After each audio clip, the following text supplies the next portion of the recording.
ሰላም ጤና ይስጥልኝ የሴፍ ኤንድ ሄልዝ ኢትዮጵያ ቤተሰቦች በባለፈው ቪዲዮአችን 5 የተለያዩ ምግቦችን አይተናል። ዛሬ ደግሞ ለከፍተኛ የደም ግፊት ሊዳርጉን የሚችሉ መወገድ ያለባቸው 5 የዕለት ተዕለት ልምዶችን ነው የምናየው።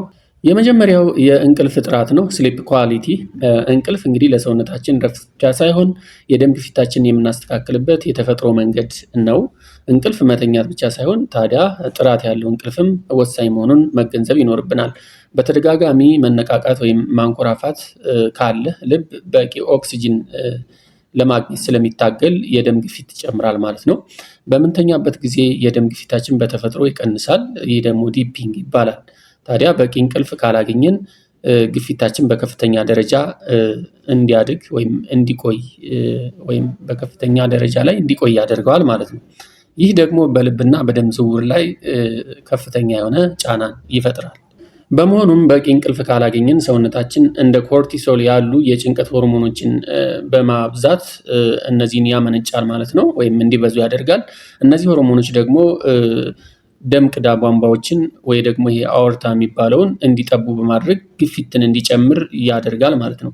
ታዲያ በዚህ የምመክራችሁ ምንድነው? በቀን ከ7 እስከ 8 ሰዓት መተኛትና በየቀኑ በተመሳሳይ ሰዓት ወደ መኝታ መሄድ የደም ግፊትን በዘላቂነት ለመቀነስ ያስችላል። ሁለተኛው ልማድ ደግሞ የተደበቀ ጨው መውሰድ ነው። የተደበቀ ጨው ሲባል እንግዲህ ጨው ዝም ብለን ቤታችን ላይ የምንጨምረው ጨው ብቻ ሳይሆን ወይም በራሳችን ምግብ ስናዘጋጅ የምንጨምረው ከፍተኛ መጠን ያለው ጨው ብቻ ሳይሆን በማንጠብቃቸው የምግብ አይነቶች ውስጥ የተጨመረ ጨው ልናገኝ እንችላለን።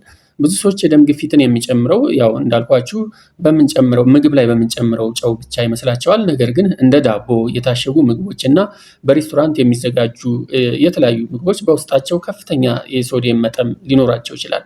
ስለሆነም ሶዲየም በሰውነታችን ውስጥ ፈሳሽ እንዲከማች ስለሚያደርግ ያው የሶዲየም መጠን መጨመር እንግዲህ በሴሎቻችን ውስጥ ሃይፐርቶኒክ ሶሉሽን ወይም ደግሞ ደረቃማ ወይም ውሃ ያነሰው ሴሎች እንዲፈጠሩ ስለሚያደርግ ውሃን ወደ ራሱ የመሳብ አቅም አለው ማለት ነው፣ ወይ ደግሞ ባህሪ ያለው።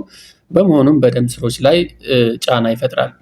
ታዲያ ሶዲየም ብዙ ፈሳሾችን ወደ ራሱ ሲስብ በደም ቧንቧዎች ላይ ከፍተኛ መጠን ያለው ፈሳሽ ስለሚጠራቀም የደም ቧንቧዎችን የማጨናነቅና የመወጠር ባህሪ ይኖረዋል ማለት ነው። ታዲያ ምክራችን ምንድነው? የታሸጉ ምግቦችን ከመግዛት ይልቅ ትኩስ ምግቦችን መጠቀምና የምግብ መለያዎችን ወይም ሌብሎችን በማንበብ ጨው የበዛ ይሄ የምግብ አይነቶች ጨው በዝቶባቸዋል ወይስ አልበዛባቸውም የሚለውም በራሳችን ለይተን መመገብ ይኖርብናል ማለት ነው። ሶስተኛው ልማድ የረጅም ጊዜ ጭንቀት ነው ወይም ክሮኒክ ስትረስ ነው። አልፎ አልፎ ከሚከሰት ጭንቀት ወይ ተፈጥሯዊ ነው። በእርግጥ አልፎ አልፎ መጨነቅ ተፈጥሯዊ ነው። ነገር ግን ሁልጊዜ በሀሳብ መጠመድ፣ ሁልጊዜ መጨነቅ ግን ተገቢ አይደለም ማለት ነው። ታዲያ ጭንቀት ልባችን በፍጥነት እንዲመታና የደም ስሮቻችን እንዲወጠሩ ያደርጋል። ስለዚህ ክሮኒክ ስትረስ ለደም ግፊት መጨመር ከፍተኛ አስተዋጽኦ ስለሚያደርግ በተቻለ መጠን ራሳችንን ዘና ማድረግ ይኖርብናል። በሆነ ባልሆነው መጨነቅ አይኖርብንም ማለት ነው። በእርግጥ ጭንቀት እንግዲህ ከደም ግፊት በተጨማሪ ወይ ባሻገር ሌሎች የአእምሮ በሽታዎችንም ሊያስከትል እንደሚችል የተለያዩ ጥናቶች ያመለክታሉ። ስለዚህ መጨነቅም ተገቢ እንዳልሆነ መረዳት ይኖርብናል ማለት ነው። ታዲያ በቀን ውስጥ ጥቂት ደቂቃዎችን ወስዶ በጥልቀት መተንፈስ፣ የእግር ጉዞ ማድረግ ወይም ደግሞ ከቤተሰብ ጋር በመጫወት ጭንቀታችንን መቀነስ እንችላለን፣ ወይም ደግሞ የጭንቀት ሆርሞናችንን ማስተካከል እንችላለን ማለት ነው። አራተኛው ለረጅም ሰዓት መቀመጥ ነው። ሴደንተሪ ላይፍ ስታይል ይባላል። ለረጅም ሰዓት ሳይንቀሳቀሱ መቀመጥ የደም ዝውውር እንዲቀንስና የሰውነታችን ሜታቦሊዝም እንዲዳከም ያደርጋል ማለት ነው። ይህ ለክብደት መጨመርና ለደም ቧንቧዎች መወጠር አርቲያል ስቲፍነስ ምክንያት ይሆናል ማለት ነው።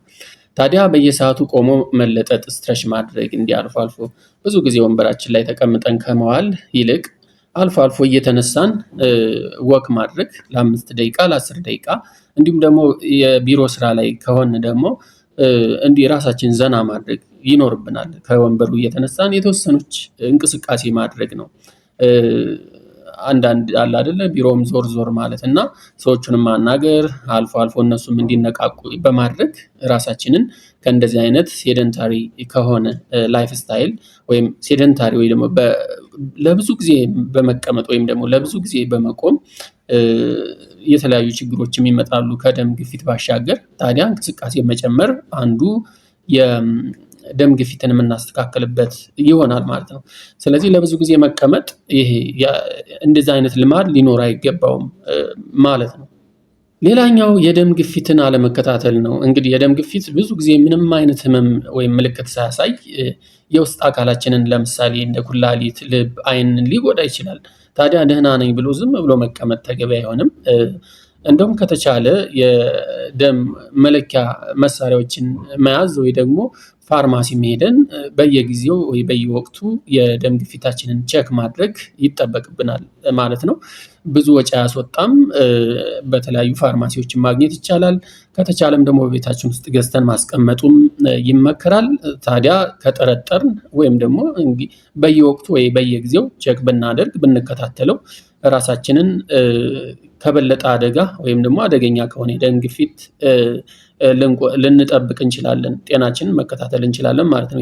የደም ግፊታችን እያየን እየተከታተልን የተለያዩ የደም ግፊት መቀነሻ ዘዴዎችን በባለፈው ቪዲዮም እንዳያችሁት እነሱን የደም ግፊት መቀነሻ ዘዴዎችን፣ ምግቦችን ወይ የአካል ብቃት እንቅስቃሴዎችን እና ሌሎች የአኗኗር ዘዴዎችን በመከተል የደም ግፊታችን መቆጣጠር እንችላለን ማለት ነው። ስለዚህ እነዚህ አምስቱ ተገቢ ያልሆኑ ልማዶች የደም ግፊትን ሊጨምሩ ስለሚችሉ እነዚህን ማስተካከል ይጠበቅብናል።